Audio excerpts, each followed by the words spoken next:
Green light. Go, go, go.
Good evening, everyone.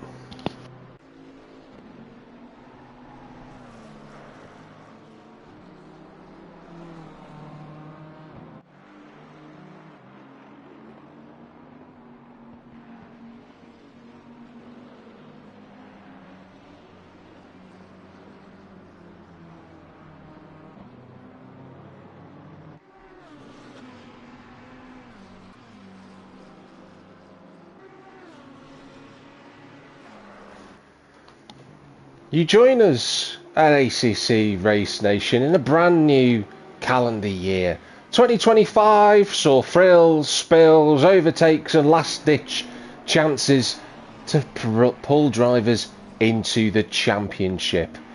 And after the break, where everyone had the chance to fill themselves with some festive cheer and New Year's resolutions, the drivers are back for 3 more races of season 11. The countdown to the championship decider is on.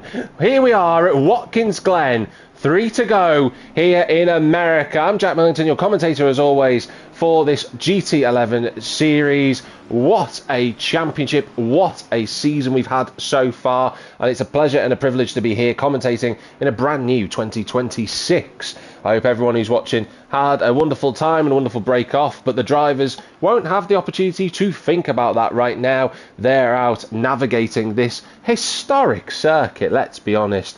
Watkins Glen, the scene of some of the most incredible fights and races over the years, ever since the 1960s. It's always in NASCAR nowadays and the IMSA Sports Car Championship as well. Trans Am has been here over the years intermittently, but right now it is hosting our drivers for season 11. We've been following Michael van der Wal, the number 71 McLaren, out and about on circuit. We've got 17 drivers in for this evening, 18 if you include me, but I'm not racing, I'll be commentating through the course of the action. So let's go back to the garage, let's have a look at the opening laps so far. It's Hartle Toby in the 208 Mustang who has got provisional pole position. Stuart Packham, a big championship protagonist is Stuart. We'll talk about him shortly as he returns to the pit lane. Dennis Penders is third. I sadly missed Dennis Penders getting his first podium in the last race before the Christmas holidays. He finished second at round 12, a fabulous result for him, as he gets it all wrong through the chicane and has a big slide off the track, but enough runoff there. He should be able to resume action once Jacob Byford-Roux goes past him. You've got Dan Hatton, who's just popped up into second place in the McLaren 720 GTS Evo there. It's Jeffrey Van Buren in 4th place at the moment. Tony Manley, the Italian, in 6th. Joe Warner, he's on his brand new racing wheel. He's racing for the first time on that tonight in the M4 GT3. I say M4, M6 GT3, I should say.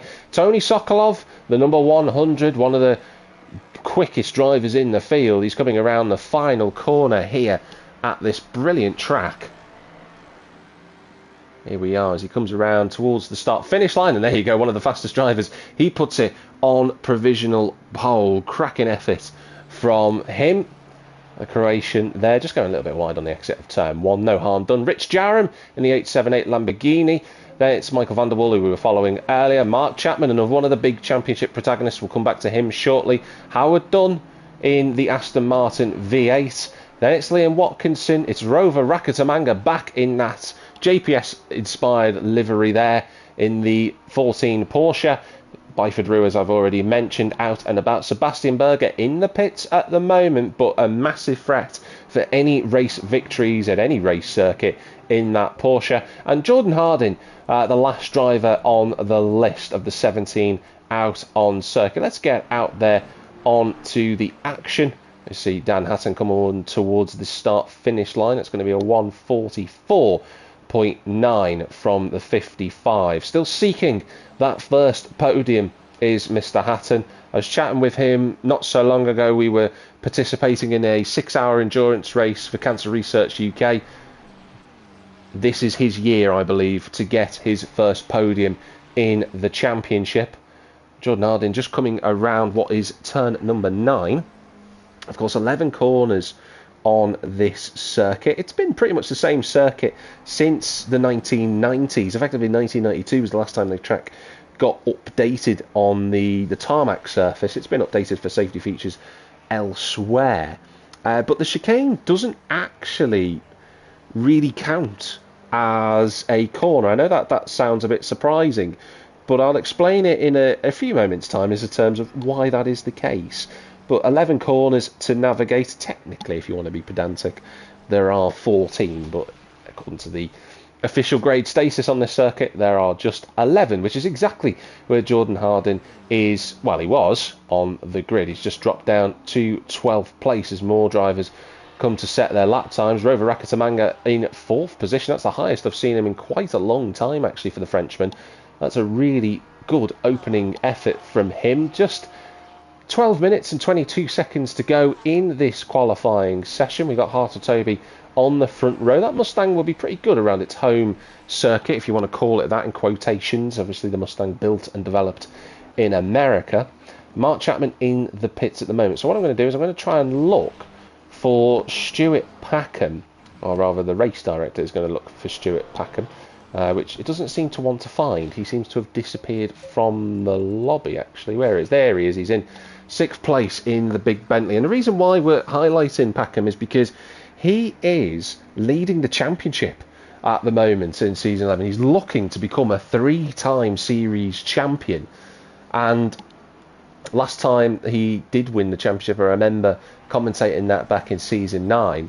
He had a spectacular season that time around and well deserved the championship. But he has been on the back foot. He's not been able to qualify for most of the rounds. So this is the first time I've really had the opportunity to see him out on circuit fighting to get a good grid position as he goes up to 5th place, importantly, in front of his closest rival, Mark Chapman. So Stuart Packham's on 332 points in 1st place. Then it's Mark Chapman in 2nd place on 325. Just 7 points separate those two.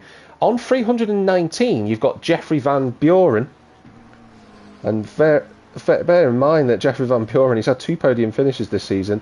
One of those was at the first round of the championship where he won, and then it was second at round 10. Since those are the only 2 podiums he's had, so real measure of consistency from the Dutchman. Dennis Penders is 4th on 290 points. He's having a really good championship campaign. Like I said last time out, before the new year, he got his first podium in the championship. It was wonderful to hear that he got that result. It was a great performance from him in that 2-hour race. Hartle Toby is 5th on 277 points in the Mustang GT3. So that's the German there in that Mustang. He's had a race win this season. Jordan Harding is tied on points with Howard Dunn for 6th. Those two are on 275 points. Dan Hatton is 8th on 274 points, and Tony Sokolov is 9th on 273 points. To round out the top 10, our reigning champion from season 10, Danny Zoutenbayer, who sadly has not appeared in the last 2 races and retired from the one before that. So our reigning champion title is going to go away from him, I'm afraid. I think mathematically he'd have to be here tonight to have any chance of winning the championship, but mathematically he's out, so that is a shame. You're looking at potentially the top 9 drivers at the moment in the series to perhaps win the title. If you're new to the series, you don't know much about how the point scoring system works. Effectively, it's 31 for a race win, 29 for second, and then it's 1 point down after that, so 28, 27, 26, 25, etc. from there. So it keeps everything quite bunched together. But the other thing to play about with is that in 2 rounds' time at the Nordschleife for the 2-hour finale race that we have with the championship, it is double points. So that brings everybody back into play in the top 9. So let's not rule that out. You know, it's a really good opportunity for the drivers at the Nordschleife to try and make an impact and overtake a couple of drivers in those standings. But tonight's a big race. It really does set it all up for the series ahead. So we'll wait and see how they get on around Watkins Glen. Next week, the drivers head off to Valencia for the penultimate round of the series. And then, as I said, we conclude at the Nürburgring Nordschleife 24-hour variant. That is where the drivers will be racing. But we have a number of drivers already setting times. They're out there at the moment. We've got 16 lap times set thus far.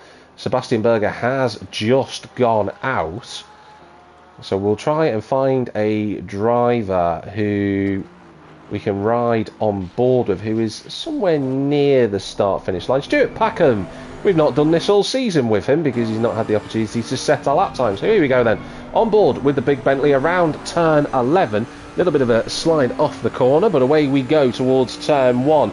Cars up on the main straight probably won't be hitting anything more than 155 mile an hour, and sure enough, down through the gears at 154. Third gear for the Bentley as he runs over the curb on the left-hand side. You can get away with track limits there. At the S's, it's relatively straightforward in the GT3s. Unless you get the line wrong, I can't imagine anybody will be having a lift through there. Completely flat at turn 4, and then we come to the chicane at the inner loop. This 3 corners aren't classified as corners, but you've got to spot your braking zone just at the 200 metre marker. Packham's rear end of the Bentley, I should say, sliding just a little bit under the brakes. Then onto the outer loop at turn 5. There's a long progressive corner just like turn 6. You've just got to be patient with the throttle. We did briefly have a double yellow, but Packham's rear brake bias certainly clicked a few dials backwards as he goes into turn number 6. Nicely done so far, but he's got to, again, these long progressive corners, he has to spot his braking zone and he has to be patient with the throttle. He doesn't want to understeer out wide at turn 7, and he's not done that. So far, so good. One more big progressive corner to go through at turn 8, which is the heel. Spotting your braking zone between the 200 and 100 metre marker border. Down to second gear for the Bentley. Over the curb he goes, and now it's again this tricky blind uphill braking corner at turn number 9. Again, it's another corner where you have to be a lot more patient, but this time the Bentley is complying. No sliding under the brakes at turn 10 either. This is a really solid lap for the Bentley. One last corner to go. Patience is a virtue. Clips the curb on the inside, perhaps a little bit too much. Would have lost a hundredth or so. And Packham not improving on this lap. It would have been invalidated anyway, but the time was a 45.317, 4 tenths almost down on his best effort so far in the session. So that's a nice lap to give you an idea of the undulation in this race circuit. It's one that rewards patience, as you can see with that second half of the lap, really, when you look towards turn 5 onwards. You just have to be very, very careful with the amount of throttle you're putting down, as Jacob Byford-Rue has gone backwards through the chicane. He's ended up in quite a nice place actually for him to turn around. There's a space behind Jordan Harding where he can just spin the car around too, so that shouldn't be an issue for him. Michael van der Waal running in 11th place. Liam Watkinson yet to set a valid lap time. He's been looking forward to tonight's race. I think he's missed the racing action over the winter break in the number 4. It'd be nice to see him get a lap time on the board, because at the moment he's behind his sparring partner, which is Joe Warner. Dan Hatton running in the top 5 at the moment. Less than 5 minutes to go in this qualifying session. The livery that he's run this season, my favourite of the campaign, I think. It just seems to pop really nicely on Assetto Corsa Competizione. Something about the matte scheme really works. But he won't be bothered about the commentators' award for best livery. He'll be more fussed about trying to get on that podium for the first time. That is his goal, is to continue to develop and improve his results, but also to try and get that coveted top 3 spot. Jordan Harding down in 12th at the moment.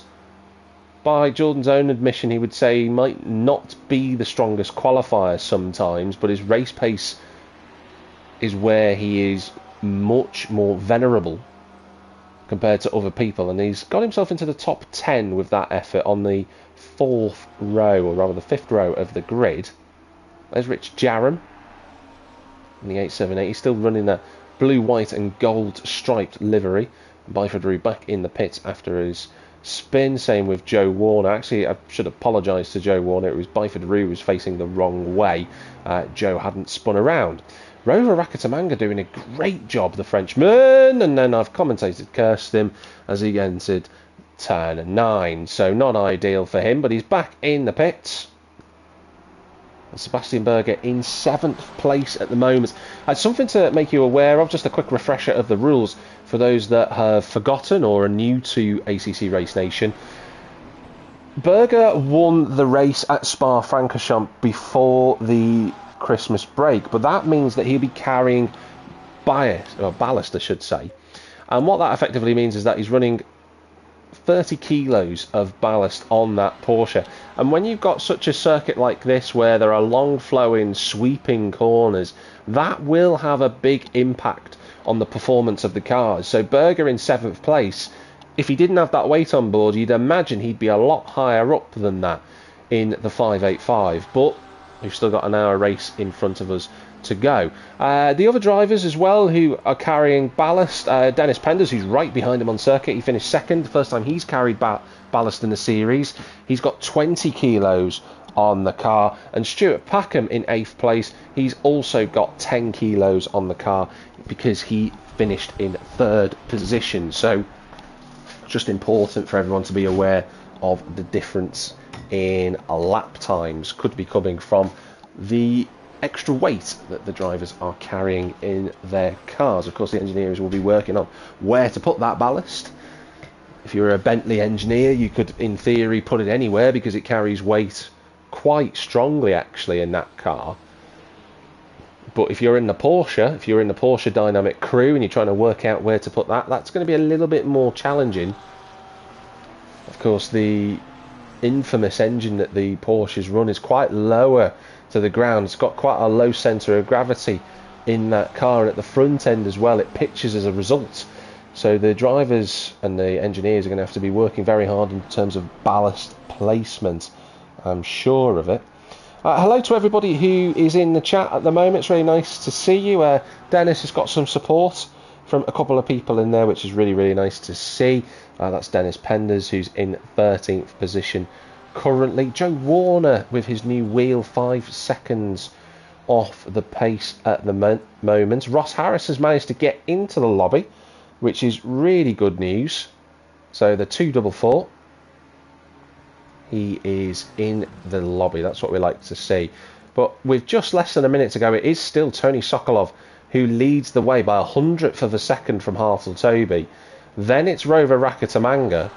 And I have to have a little bit of a think back to Rover's best ever position in the series. I think his 4th place. I don't believe he's ever had a podium, but right now his qualifying pace is electric. He's one of a few drivers within a second of pole position. Dan Hatton's got up to 4th in front of Sebastian Berger, who's gone even faster. That's his qualifying done. Jeffrey Van Buren has to try and respond. It's not really a mid-engine race circuit, is Watkins Glen for the Ferraris. I'll be honest with you, from what the drivers were saying. So to say that Sokolov is on provisional pole is really impressive, and that's a good lap time from Dan Hatton. That's a really strong effort from the number 55. He's gone onto the second row of the grid. Next driver to come around the final corner at turn 11 is Liam Watkinson. That's very, very wide. He's going to have missed the apex by 2 or 3 states at that point, but his lap time overlines are still the same. He retains that position. Now, can the Frenchman of Rakatamanga respond? It's very close between himself and Hatton, and he stays where he is. Stuart Packham returns to the pits. So what about Byford Rue? Next driver to come and cross the line. No improvement from him. Rich Jarram has returned to the pits. So it's Michael van der Waal, who literally does what his surname entails. He won't be improving on that lap. Jordan Harden up to 7th place. So he's found more speed over the course of this session. Jordan will inevitably say, I've not done any practice, which he typically doesn't do, to be honest with you. He just shows up, but that's still a really strong effort from him as he returns to the pits. Mark Chapman running over the curbs at turn 10.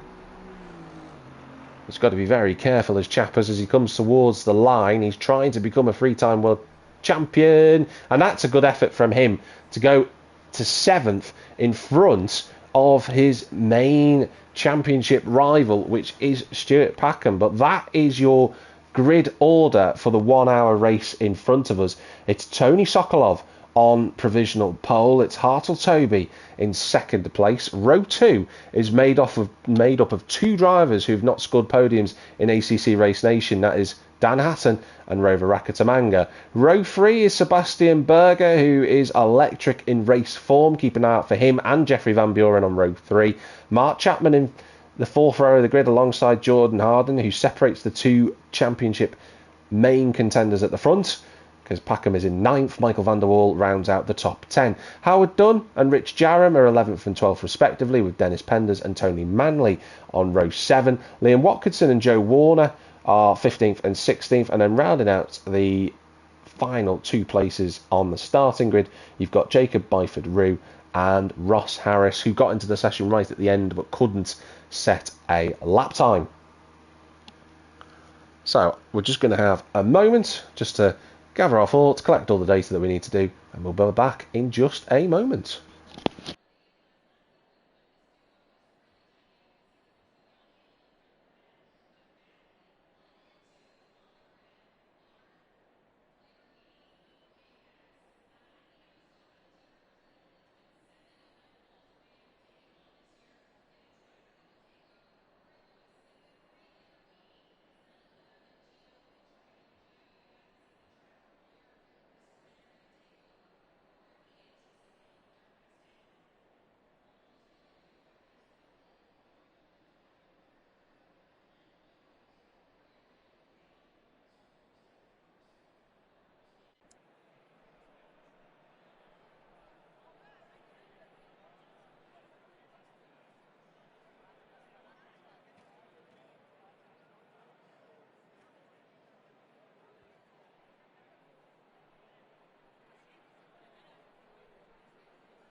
Welcome back, everyone. Just 60 seconds until we get underway here at Watkins Glen.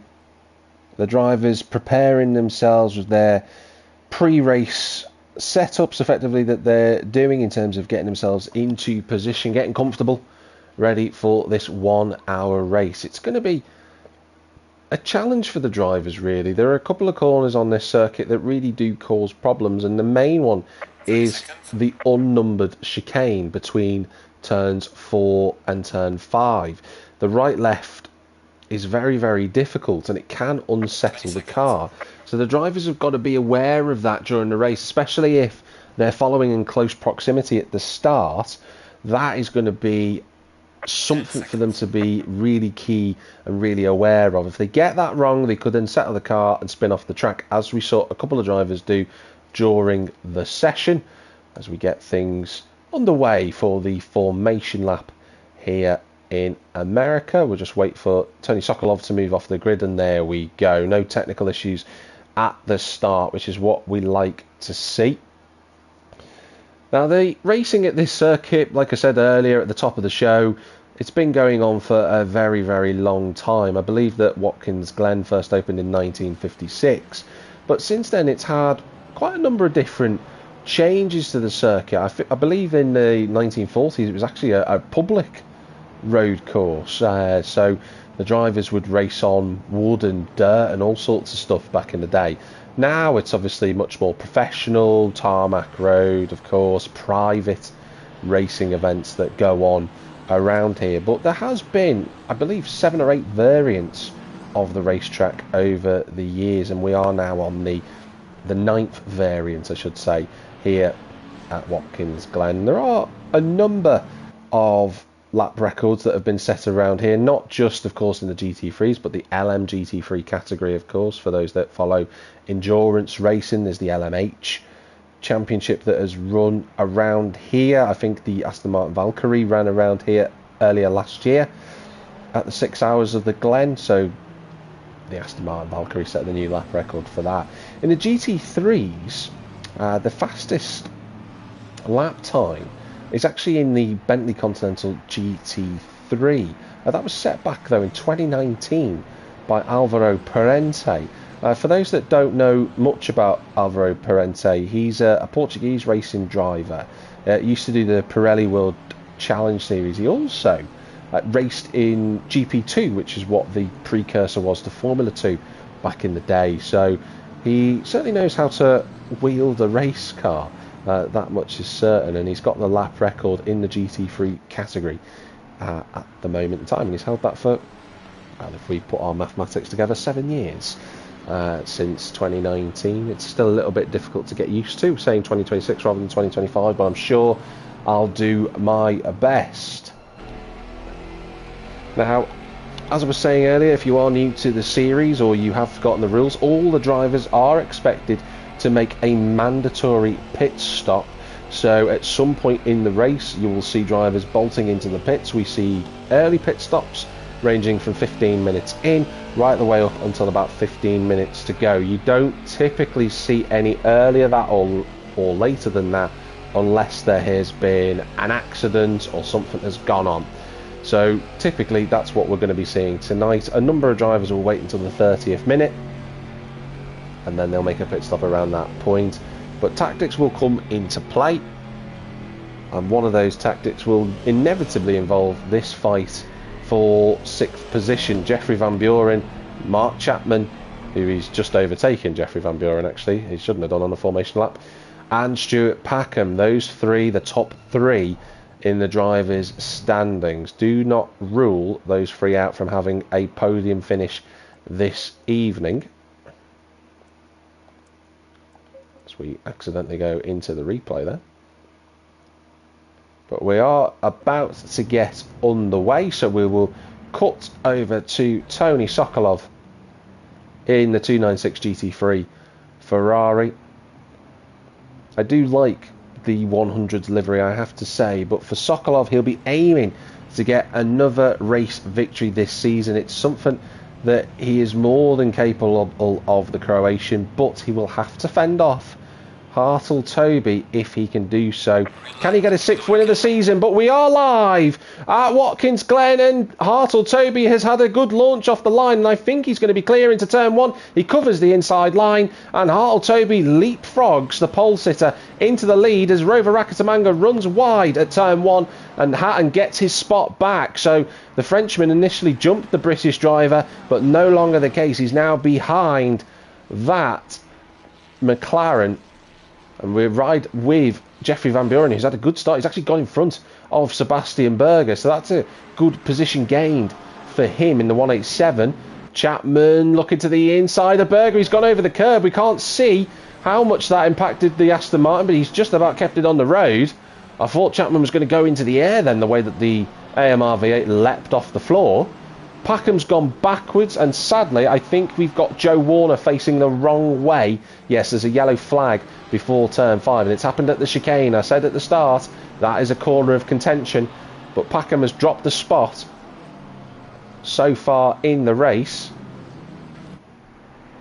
But Tony Sokolov now has to turn attacker because the Mustang is in front of him, and he's going to have a bit of a deficit today because the Mustang, as I've said throughout the year, that and the Bentley is one of the quickest cars in the straights here at Watkins Glen and other circuits as well. It's got a lot of power behind it.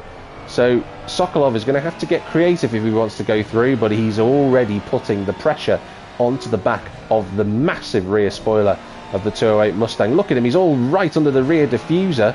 He's going to go to the outside at the final corner. That was brave, a little wiggle on the exit. He just about gathers it all together, but already on the start of lap 2, Tony Sokolov is trying to find a way past the Mustang. He's going to be on the outside into turn 1. He's got a lot of confidence at this point to Sokolov, but the Croatian can't go around the outside at turn 1, I don't think, and sure enough, he can't. He's got to be careful because look at Dan Hatton. He's just there in the wings, waiting for an opportunity to go through. Thank you very much, race director. We're on board with the McLaren. It's 4 different manufacturers in the top 4 at the moment.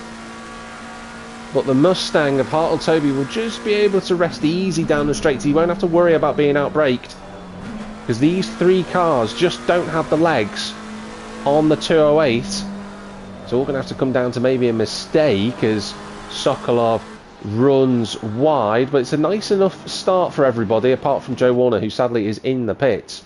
But the top 4 did have a little bit of a gap at the end of lap 1, but that's been closed down by Van Buren.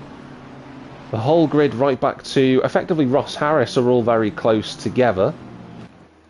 See if we can go back to the garage. Oh, that's very wide from Mark Chapman. Let's get the external camera so we can just float in the air. We can imagine that we're there. But it's a good start to the race this so far. Lots of action going on in the opening laps.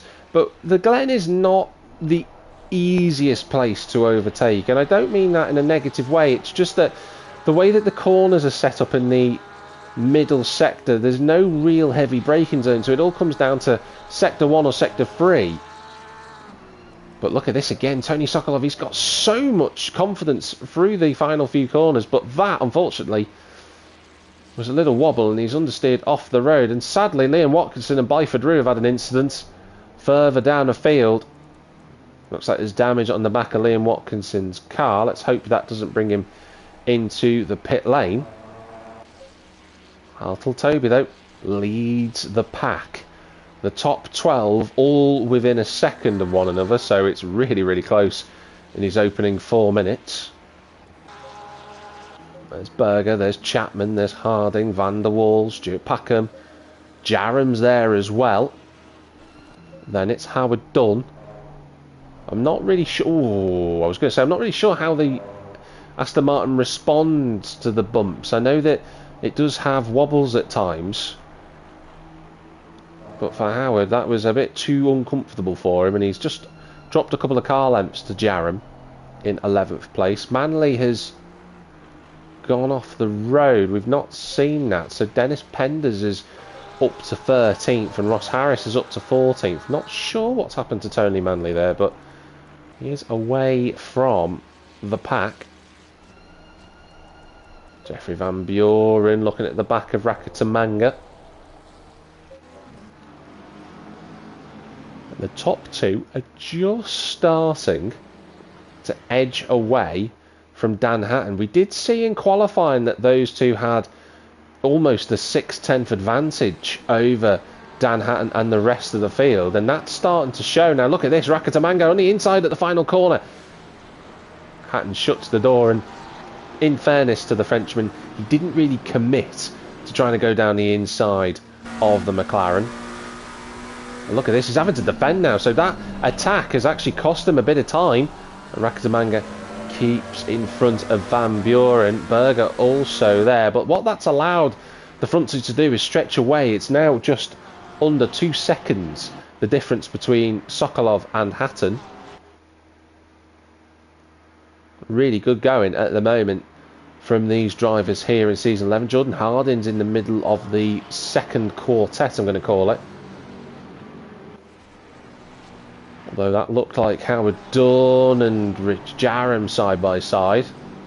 I don't want to curse Rich Jarram, he's had a lot of bad luck this season, but this is the first time in living memory that I can think of that he's not had an incident in the opening 5 minutes. So that deserves a tick on his notebook, to be fair, but he's under a lot of pressure from Dunn. He's right there with him, the 23. The drivers filter their way through. Let's get on board with Dunn for the time being. Looking like he is quicker than the Lamborghini ahead at the moment. But there's still a long way to go in this race. It's not going to be settled on this lap at all, and Dunn can still see the pack, so he won't be too afraid at the moment. He did over-rev the car into the third to last corner. He just about got it stopped, fortunately for him. Oh, you can see Sokolov is pushing so hard. You can see him soaring away at the wheel. Just about keeping it in a straight line. He's doing everything he can to stick with Hartle-Toby, but he's lost 7/10 on that lap alone. So Toby has a 1 second lead as it stands. And then the rest of the field all close together at the minute. Hartle-Toby looking for his, what would be his second victory of the season. His first victory coming way back in, I believe it was round 4, where he would have been at Zolder at that point. So it's been a long time for Hartle-Toby since he won a race, but he's got the speed and the performance to do so. He's a very good driver as the German. He's had a number of podiums this season. He's been a little bit hamstrung by the ballast, because typically when he finishes on the podium, he then ends up having a more unfortunate result. He ends up falling a little bit further back. So the Mustang clearly one of the cars that struggles to handle its additional load.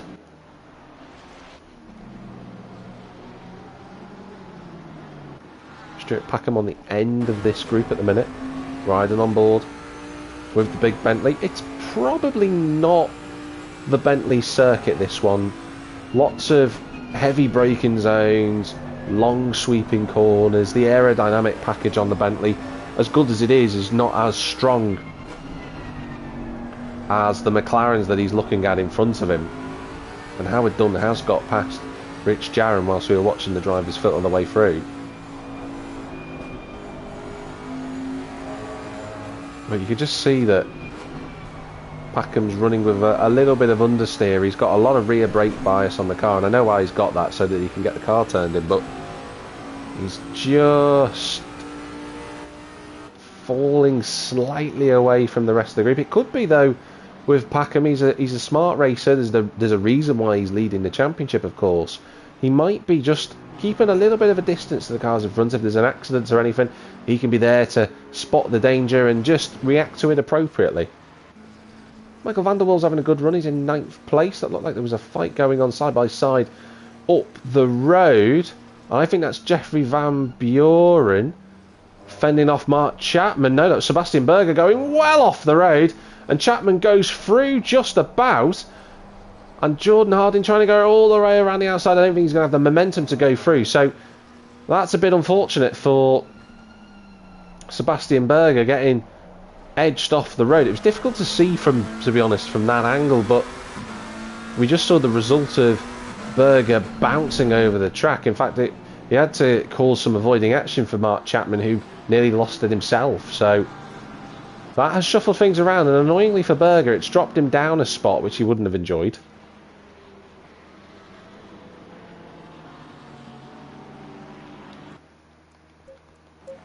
So the first big bit of action, Jeffrey Van Buren sticking it to Sebastian Berger. And now look at that, Stuart Packham right on the tail of Michael van der Waal. We're going to go, hopefully the race director will give us the camera that we're after, which is what we are after. Of course, if you're in a left-hand drive car and you're in the spectator view, you can only see the left-hand part of the circuit. And of course, this is a clockwise circuit, so it makes it a little bit more awkward for us to see the action.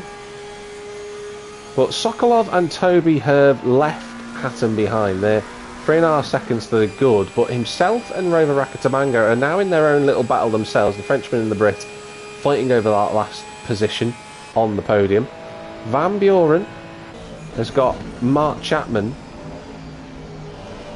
behind him, then Sebastian Berger, who was fighting earlier, then Jordan Harding, then Michael van der Waal and Stuart Packham, which is nice that he's got a right-hand drive car, as van der Waal went very, very wide then. Was that a door open for Packham? No, not quite. But as I was saying, Jeffrey Van Buren has got 6 cars in his group, all fighting over position. So, oh, that's Berger's gone wide. Berger's gone wide, and that is going to be Harding through. It's going to have the inside line. We'll watch it from Van der Waal's position. But the McLaren is on the inside of Berger, who has sadly slipped down the field. We didn't catch what happened to the German, but that seemingly has cost him a place. And he slips down to 8th position, so less than ideal. It almost looked as if I were to hazard a guess what happened, he had a bit of mid-corner oversteer and it just sent him the other way off the circuit.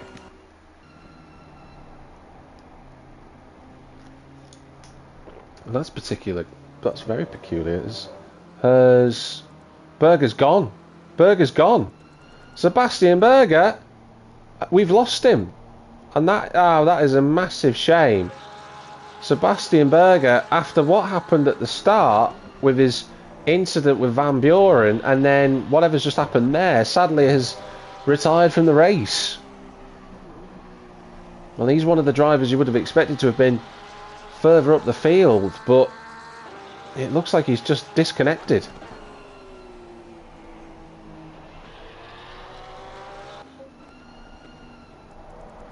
Well, that is unfortunate. We never like to see drivers going out of the race. But alas, we've lost Berger. So our first retirement of the evening. We're down to 18 drivers.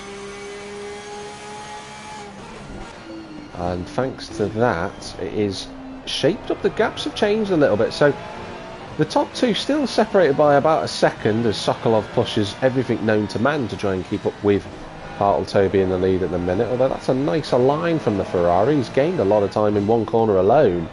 This is what I was saying before. Sokolov is very confident in the final sector of the lap. The Ferrari seemingly more nimble than the Mustang, but of course there's nothing he can do once he gets out of turn one. If Toby gets the line right... Oh, he's got off the road!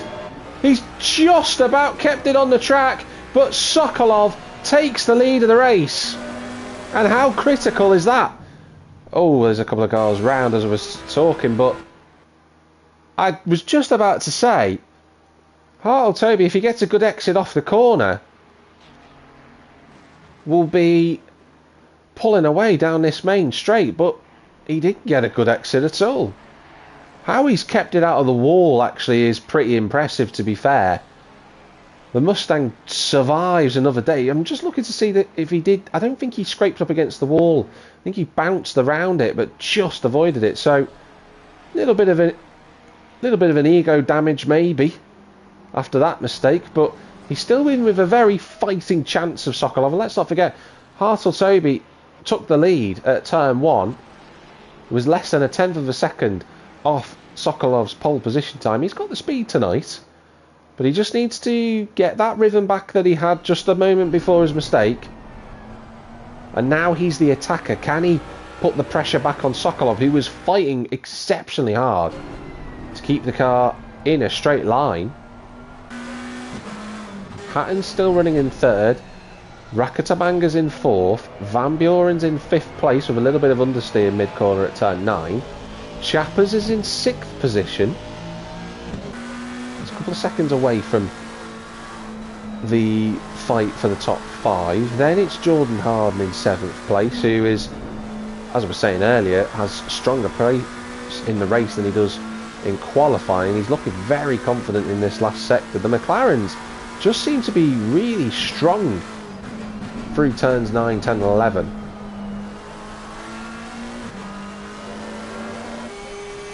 Oh, this is close. This is very close. Rakatamanga has got a chance. He's in the wheel tracks of the McLaren in front of us. Which way will Hatton go? Well, he's not going to defend. Rakatamanga looks to the inside. I don't think he's as close as he'd want to be to realistically have an overtaken. Sure enough, the French driver backs out of that one. In fact, lost quite a bit of time just as a result of being offline. So Van Buren will close that gap down. Chapman there in 6th position currently. He's still in front of Jordan Harden. Then it's Van der Waal, who's got Stuart Packham. Well, I was going to say right behind him, but that's not the case. Stuart Packham's been overtaken by Howard Dunn. Now, Howard Dunn was stuck behind Tony Manley for quite a while, but he's managed to get up to 9th place and showing some positive progress in the AMR V8.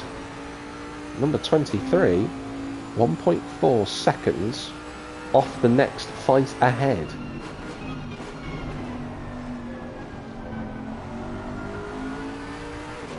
I get the feeling that Packham was close to Van der Waal and something has occurred.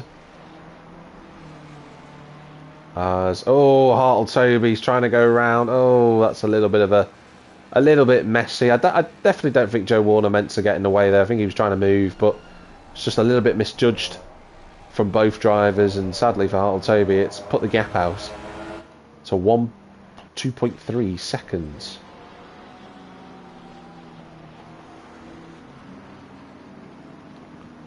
But we are 18 minutes into the race. Time has flown already so far, but this is the next closest fight on circuit. Howard Dunn now turning his attention to the McLaren of Van der Waal, if he can do so.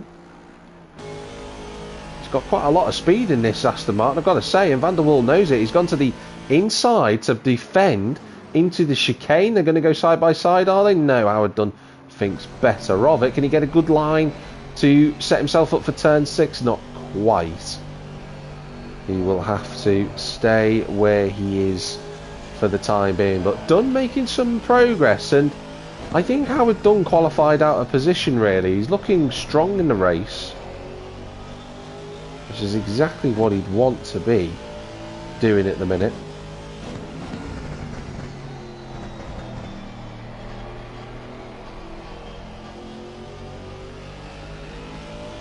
Can he continue it on? We'll have to wait and see. As he goes into what is effectively turn number 8. But he's in a bit of an awkward spot. He's got to attack and defend. You know that Packham is a quick driver. We know that he will be able to make any situation turn into an advantage. But he's also a sensible driver. He won't force the issue beyond what he needs to. So Packham will just keep putting the pressure on. There's a yellow flag in front of us, but that's for Liam Watkinson, who is in the pits. So that's just race control throwing a yellow flag out for let's say, extra precaution, but that's a bit wide from Van der Waal. I think Dunn's going to be too far away. They do have Joe Warner and Jacob Byford-Rue in front of them, so they'll have to navigate the traffic. Look at the speed that Dunn's got. This Aston Martin is electric in a straight line tonight. The number 23 to the outside line, but Byford-Rue's in front of him, and I think Dunn had to back out of it. He didn't know where the BMW was going, and nor does the steering rack because it's gone off the road. That's the chance for Dunn. Can he get down the inside? Not quite. There was a brief moment of opportunity, but that door shut very quickly, and the Dutchman did not allow him to get through at all. Hatton's pulled away from Rakatamanga. I don't know if there's been a mistake there. Van Buren's in 5th place, but he's got a nice buffer to Mark Chapman, who's still being harried by Jordan Harding. Has Dunn got in front? It looks like he is fighting with Stuart Packham, and I think Packham's going to go through. They're going to go 3 wide, and Joe Warner does not want to be there, and Stuart Packham takes advantage of the traffic and goes up and back into 9th place. Well, I said the traffic was going to be important, but not in the way that Dunn wanted it to be. Well, that is infuriating for Dunn, because he looked like he was going from 9th to 8th, but instead he's gone from 9th to 10th. Looks to the inside. I have to say, I think because Packham's carrying some ballast, he can't really do too much at the moment, but as a result, Dunn looks like he's got the fastest car in the West. Because here in America, that V8 that he's running underneath is bombarding down the straights. I think that's exactly the type of motivation Dunn needs to get past the drivers around him.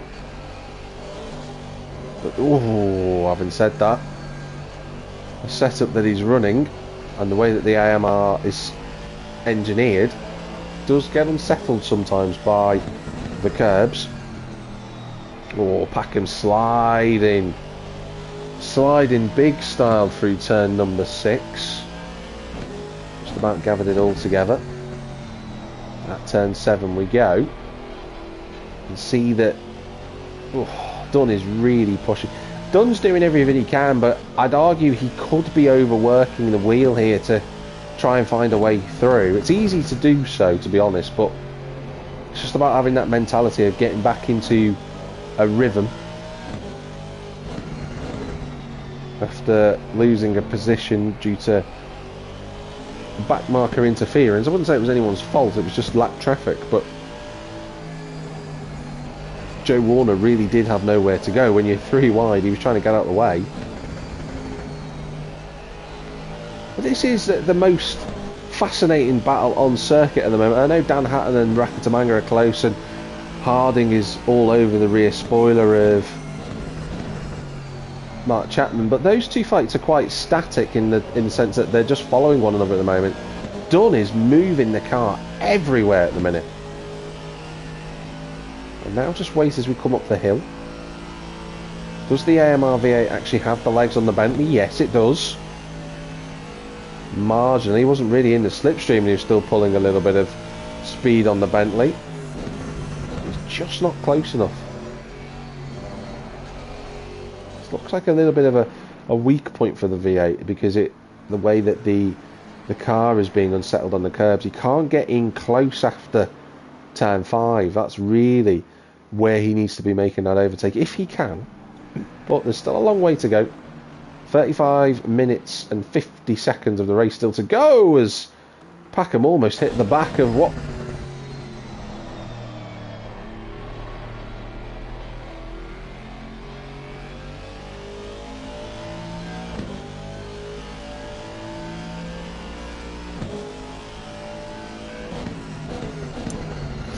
And well, thanks to that moment where we had a technical issue, Watkinson, I think, balked Michael van der Waal, and it gave Packham the momentum he needed to dive one past Van der Waal, who then has a wiggle on the exit of turn 9 and goes off the road.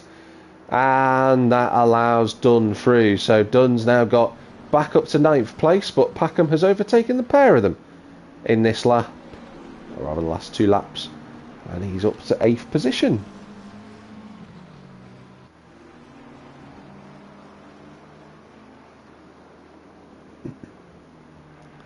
So we can have a little look at some of the other battles. Tony Sokolov still leads 2.7 seconds. The gap between himself and Hartle Toby after the former race leader's mistake back on lap 8. Dan Hatton has 2.7 seconds to Rover Rakatamanga, who's in the pits. Now that is interesting. I did say from minute 35 onwards we'd start to see some pit stops, and sure enough the Porsche is into pit lane. So the Frenchman taking an early stop. Can this undercut work to get himself in front of Dan Hatton? As I said at the start of the show, Hatton and Rakatamanga have not had podiums in ACC Race Nation. They're both looking for that first one. Van Buren is looking to get, realistically, he's looking to get a couple of cars between himself and Mark Chapman and Stuart Packham. He's got 2 between himself and Packham, but he's got Chapman in 5th place, so he'll be gaining 1 point in the championship fight. And Sokolov pits, as does Hartle Toby, so 2 early pit stops. So I think Hartle Toby must have thought, I can't get undercut by the Ferrari, I've got to follow him in. And Hatton's in as well. Hatton's responding to the undercut posed by Rover Rakatamanga, who is in clear air at the minute. Jeffrey Van Buren has carried on. So Van Buren, the man in 3rd place in the Drivers' Championship, he's decided he wants to do something different. He's going to overcut everyone. He's carried on, as has Mark Chapman. Jordan Hardin's right there as well. A little bit further back is Packham. Then it's Howard Dunn. Dennis Penders has carried on in 6th position. Tony Manley carries on in 7th, and Ross Harris, the only driver on the lead lap. I know it looks like he isn't according to the timing tower, but he is on the lead lap.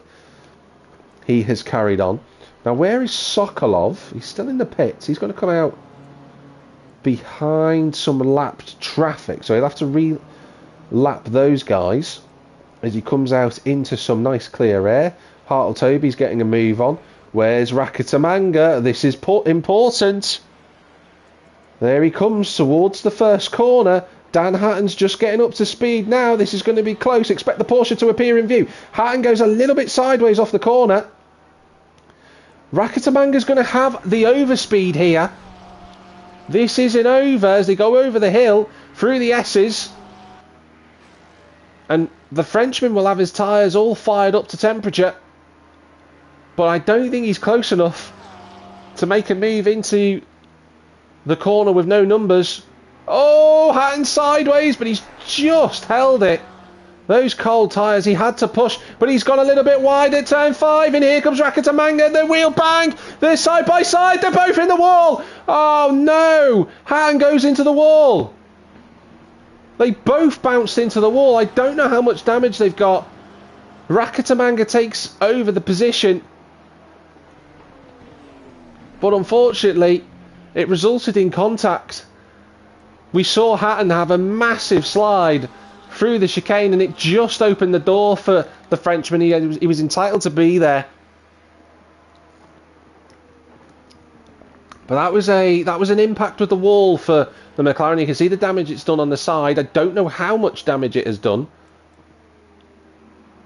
We'll have to wait and see what happens from here. Now, the important thing is, I know that these two have just had an incident, but the important thing for the two of them now is that they cannot afford to fight, because Jeffrey Van Buren was close to them earlier on. He won't be having any nonsense around him. He's 3 seconds clear of Mark Chapman. So he will be just doing what he's doing at the front, setting his own speed. These guys are very close together. They can't afford to fight. Gap 1.4 seconds at the minute as Sokolov laps Byford route. Dennis Penders is now in the pits. There is your race leader. Yet to pit at the minute. Yeah, I was just about to say Mark Chapman and Jordan Harding have separated out a little bit. Those two now separated by 2 seconds.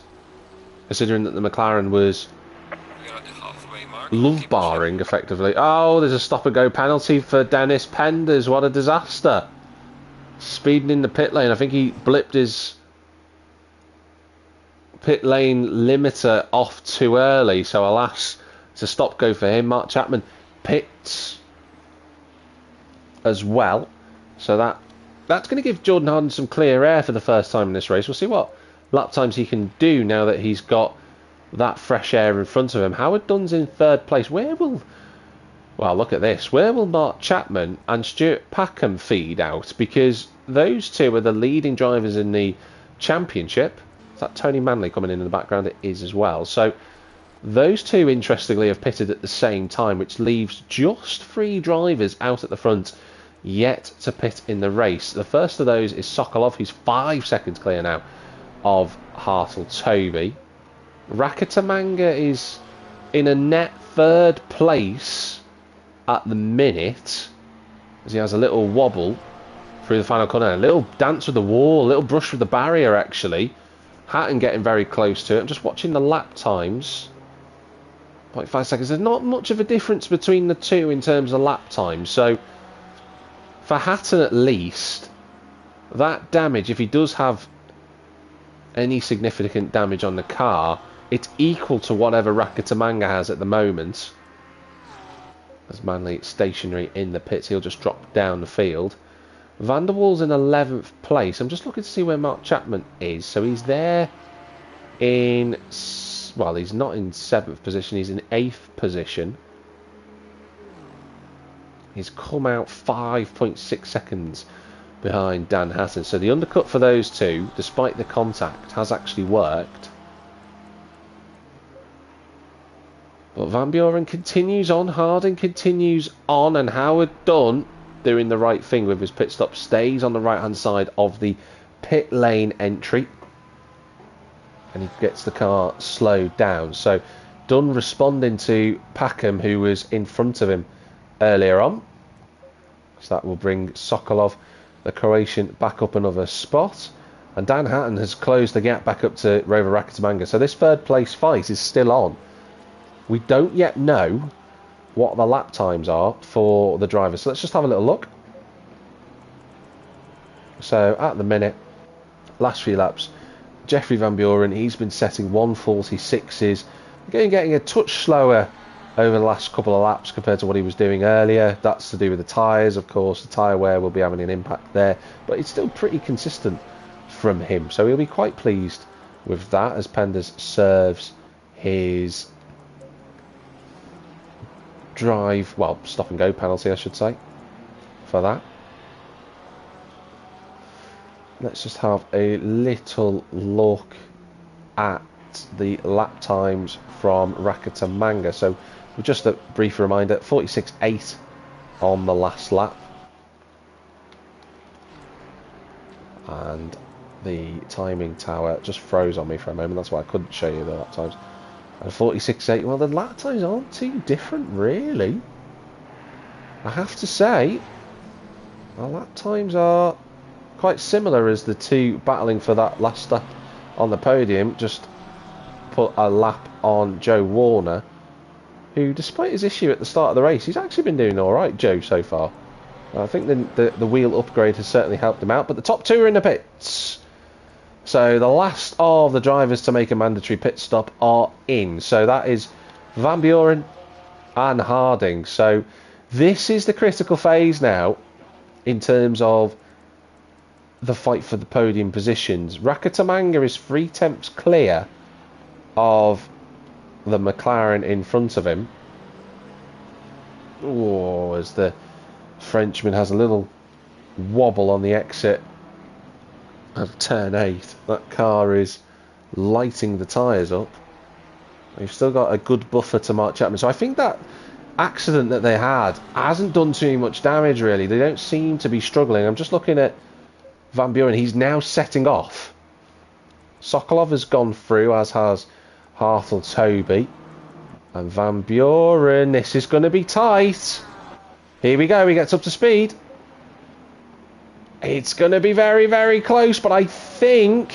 Oh, Raketamanga's got a bit wide. This is going to be close. They're going to come down to the overspeed, but I think if Van Buren puts his car in the right place, he might be able to fend him off. This contact! They're going to go round, are they? Yes, Van Buren's into the wall! Oh, I don't think he's going to be pleased about that. That was significant contact between the two. Oh, and Byford Rue, that's going to be a massive accident.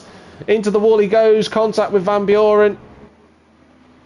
Oh, it all just got a little bit messy there. And Raketamanга, I don't know if he could have put his car there. I'm not sure. It looked a bit of an odd one. I'm not going to be the jury on that. I have to be honest with you. I didn't really have the angle I would have liked to make a decision on that, but alas, it ended up with Van Buren hitting the barrier. I don't know what the damage is to that 296 GT3. What I do know, that fight has actually brought Mark Chapman back into play. He's only 1.2 off the back of Van Buren, and he had a secondary contact in that Ferrari. I think that's quite significant damage for the Dutchman. I think that might be damage that he's going to have to try and manage through this race. I know that Hatton and Raketamanga, they had a bump before, but didn't look like it impacted them too much. But that looks a bit more significant. You can see just the front bonnet just lifting up a little bit.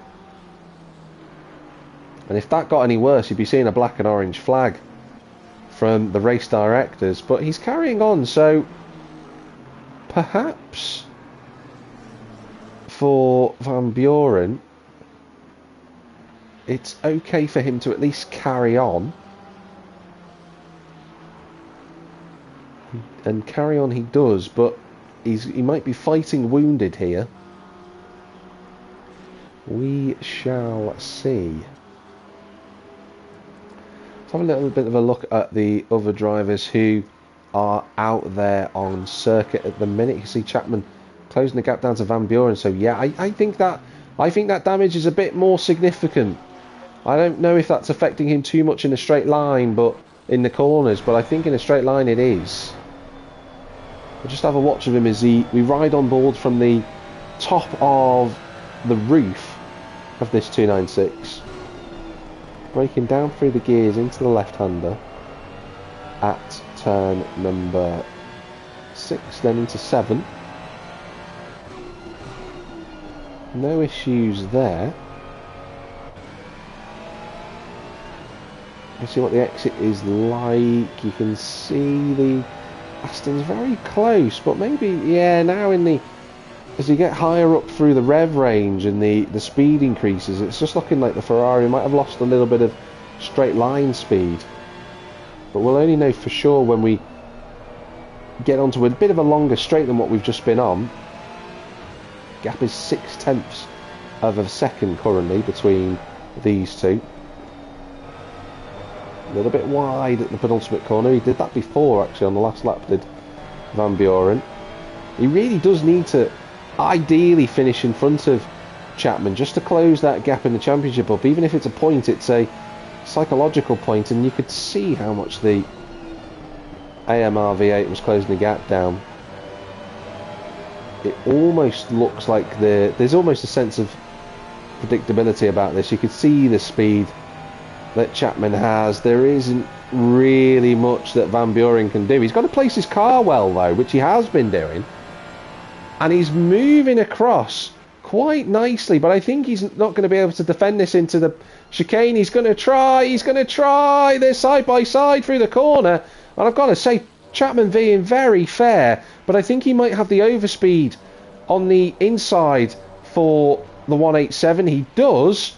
And he can't shut the door, and this time I think Chapman's going to go through. No, he braked early. Van Buren throwing it to the wolves. Still they're side by side. Chapman's going to have to try and go all the way around the outside here. That's going to be a brave person to do so. In fact, he's gone on the marbles and he runs wide. So Van Buren walking wounded.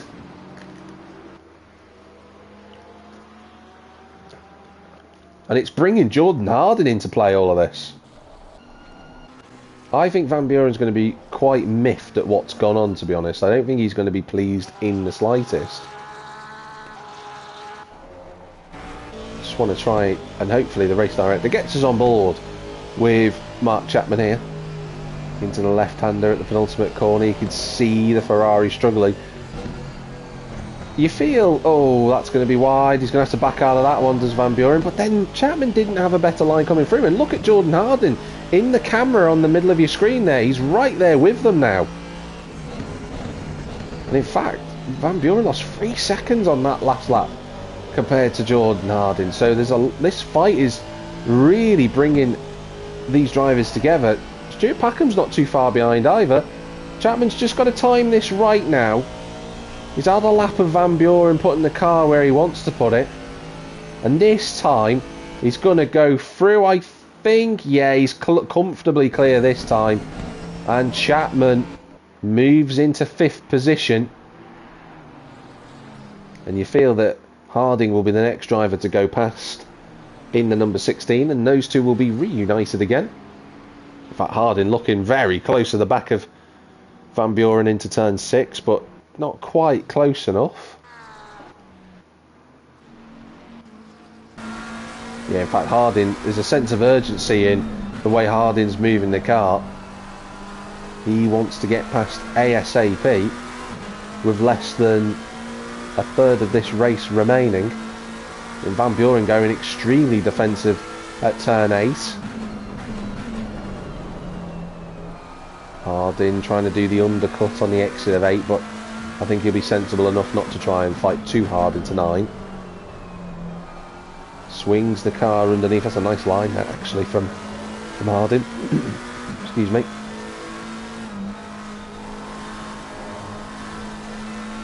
Oh, he's gone wide again as Van Buren down through the gears. Harding in now. That's what he wants. He wants to cut underneath, and it should just be a straight drag race down towards turn 1. He's on the inside. In theory, he should be getting through. But Van Buren, last of the late breakers, is doing everything he can to try and hold on, but I don't think he's going to this time. And the Dutchman's spirited defence, alas, sees him drop down into 7th place. And you feel maybe the Bentley could catch him as well down the straight, because that big Bentley can catch most things. But Van Buren using a little bit of slipstream just to keep him in front. And sadly for Van Buren, he's lost 1 place each lap. That's really cost them. And Harding is 2.3 seconds away from Chapman after being right behind him. So that's how much time Van Buren has lost with that contact that he had with Rover Rakatamanga, who is still in 3rd place. But I think that's going to go to a steward's inquiry, I feel.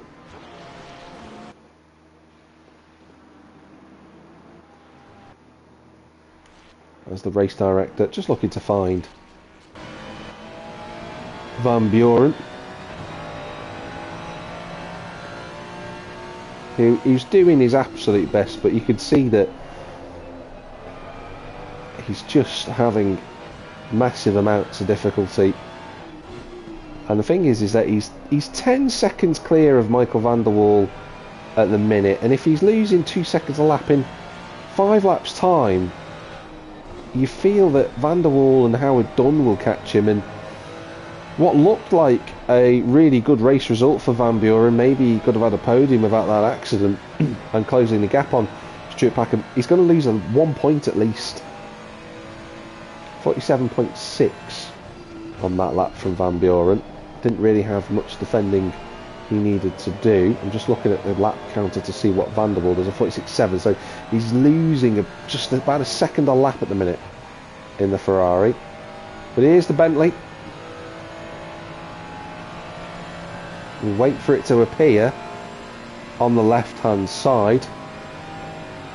Will it go past before we get to the braking zone? Yes, is the answer to that question.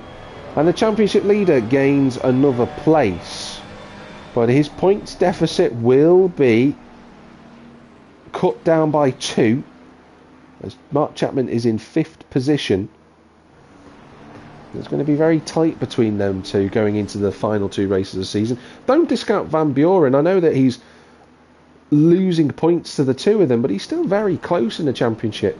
You know, he went into this race, if my mathematics serve me correctly here, he went into this race 13 points behind Stuart Packham. It'll go up to 14, but with 2 rounds to go, that's still very doable for the Dutchman. So he's still in the championship fight, really big protagonist there. I think everybody else who's after him, like Dennis Penders and co, they might be a little bit too far back. They'll need a bit of bad luck during the 2-hour race at the Nürburgring, I think, to make an impact. As we move into the last quarter of the race, let's just look at the race order. Tony Sokolov on his way to another race victory this season. He has been absolutely brilliant as the Croatian. He's always been very, very quick, but he's on his way to a 6th race victory of the season. And I said this statistic last year, and it's going to carry on into 2026, I feel. Every single race that he's finished, he's been on the podium. What's discounted him from the championship fight is that he's had a couple of DNFs and he's had a couple of non-starts. So that has impacted any ambitions for a championship. But he's on his way to a 6th victory at the minute. He did have some stiff competition from Hartle-Toby, but I think that ship has now sailed. And the German is going to get another podium to take him into Valencia for the penultimate race. Rover Rakatamanga is on for his first podium. There is an asterisk next to it, but it would be a great result for the Frenchman. He's got Dan Hatton. Dan Hatton's gone off the road. Dan Hatton has gone off the road, and Mark Chapman moves up to 4th. Harding 5th, Packham 6th, Van Buren 7th, and Dan Hatton, who was looking like he was odds on for the podium, has gone round and hit the wall. I think he's hit the wall. I think he's hit the wall at turn 5. I think he's run wide and bounced off the wall. And that's a massive shame for Hatton. His quest for a podium continues. Van der Waal is in 9th position. Howard Dunn is in the top 10. Tony Manley is 11th, just outside of a coveted top 10 position. But he's had a good race today as Tony Manley. Another understated race in that car. I seemingly believe that Manley and that V8 in the AMR, he gels quite well with. He used to race in the M6 a couple of seasons ago, and he had difficulties with that. But this car seems to suit him quite well. So it's been a good race for him. And I tell you, he's had a great race. Rich Jarram, 12 minutes to go in the race. You know, he's had an awful amount of bad luck this season. Some of it self-inflicted, let's be honest. But he has also been caught up in a number of nonsensical issues. And this is going to be the best result for him that I've seen, actually, to be honest with you. It's been a really solid drive, and he's in 12th place. He's not far away from Manley. And as the only Lamborghini in the field, he's setting a prime example of why that car is still competitive in this championship. So, fair play to Jarram. On for 12th place, which would be a really strong finish for him. Ross Harris has had a quiet race. We haven't seen much of Ross, but again, I think he'd appreciate not having a difficult race, as he has done in previous seasons. So I think he'll take the fact that he's in 13th place. Penders has been in the wars. We've not seen what's happened to him, but the extra weight has also impacted him during this race. He's in 14th. Joe Warner's running in 15th place. After his setback at the start of the race, he's been very solid. And he's treating these last 3 races as basically a testing final part of the season for him with his new setup and everything. And I think it's gone well. I think this has been a positive test. It's a shame that he had damage on lap 1, but he can take some encouragement from this in the 75. Watkinson is 16th. And Byford Rue is 17th. Those two, Watkinson and Byford Rue, have been attached at the hip today. even if they are on separate laps, they still seem to find each other on circuit. But Byford Rue having damage after his incident earlier with Van Buren, which was a bit of a peculiar one. But we are just approaching the last 10 minutes of what has been a fascinating race. There has been numerous amounts of action out there today. There's been lots of battles, a lot of interest, a lot of intrigue. And we aren't too far away from the race sadly coming to a conclusion. We only have 2 more races left after this one. We've got Valencia for round 14 and the Nordschleife 24-hour variant, which will be a special 2-hour race with double points, because we have Bernie Eccleston running the championship this year.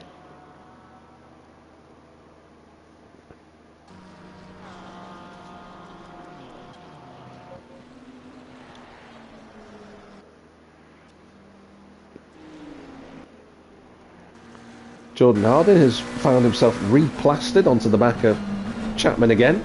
This is the view that he's seen. Forget the American scenery, forget the American way of life. The only thing that Jordan has seen this evening is the back of that diffuser and rear spoiler on the Aston Martin. And the problem he's got, as you can see just there, the McLaren just doesn't quite have the straight line speed to overtake the 111 in front of him. And I think that's the way Chapman will want it to stay, because, as I was saying earlier, he's got 1 extra point between himself and Stuart Packham for the Drivers' Championship. Those two separated by 7 points going into tonight's round. They will now be separated by just 5. But this is the closest fight on circuit at the minute, as we ride on board with the McLaren, who seems to have really found a rhythm in the second half of this race. He's setting fastest laps for himself, new personal bests, and he's in the 45s, one of the few drivers to be in that bracket.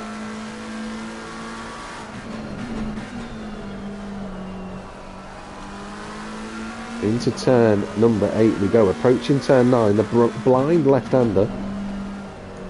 Another corner you've got to be really patient for. And Harding would love to have an opportunity to just try and catch up to the back of Rakitamanga. Whether he'd catch him with 7.5 minutes to go is another matter. 5 seconds in what would roughly be 5 laps is a tall order. They are catching the Frenchman.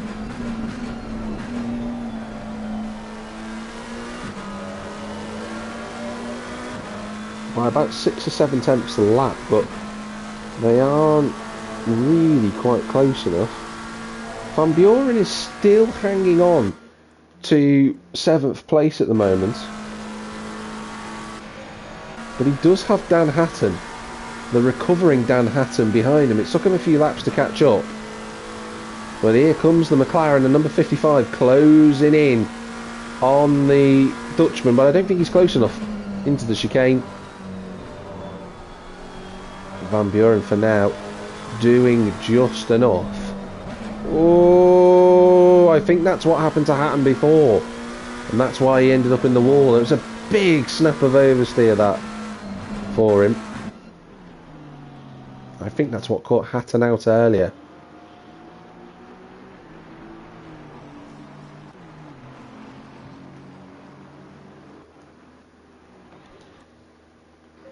There we go. There's Rich Jarram still circulating, Joe Warner still circulating, as is Byford Rue.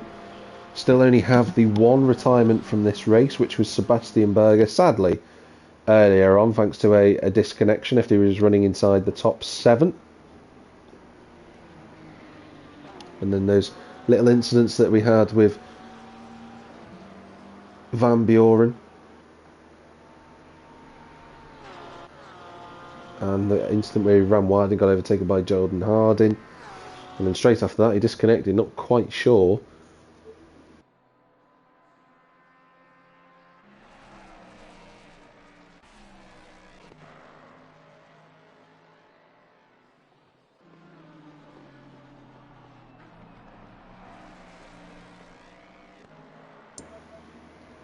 Well, we're looking at Hartle Toby at the moment.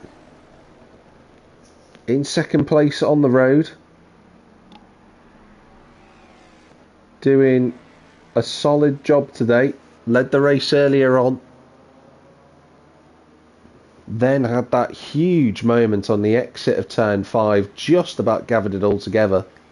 But ever since then, he's not been able to live with Tony Sokolov. And that's no slight against him. As we know, Sokolov is a very fast driver. On for his 6th race of the season. Which is very impressive, actually, when you think about it. Because he'll have won over a third of the races that the calendar has for this season. Has Sokolov. That just shows you the level of dominance he's had. But the last 5 minutes of the race, we tick over 4 minutes 14 on the clock.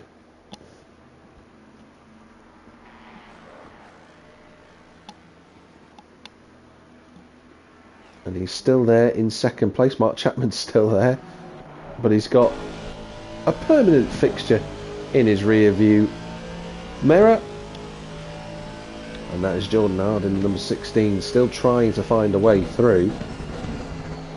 They are catching Rover Rakatamanga, to be fair. The gap's now 4 and a bit seconds. That's gonna come a little bit too late for the two of them. And Rover Rakatamanga is on his way to a first podium in ACC Race Nation. What a story that is.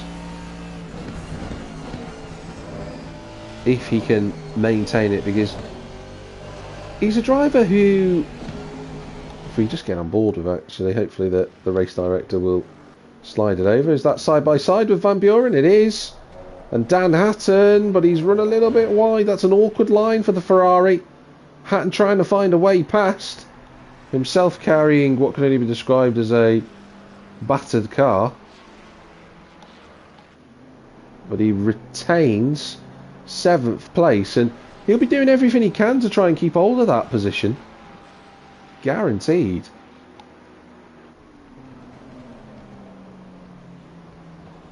But we shall see if he can do so. Let's try and get on board with Dan Houghton. There we go, we're on board with 55.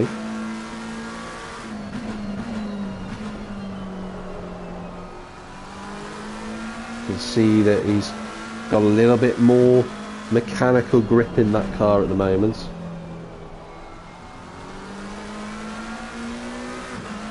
And that Ferrari in front of us is certainly hobbled. Oh, he's run a little bit wide. Hatton trying to go around the outside at the final corner. If he gets the line right... well, he hasn't. I was going to say, if he gets the line right, he'll be able to fire on out of the final corner and go alongside Van Buren, but alas, that is not the case. And now it's down to see whether he can get close enough on the exit of turn 1, and he's had a moment on the exit.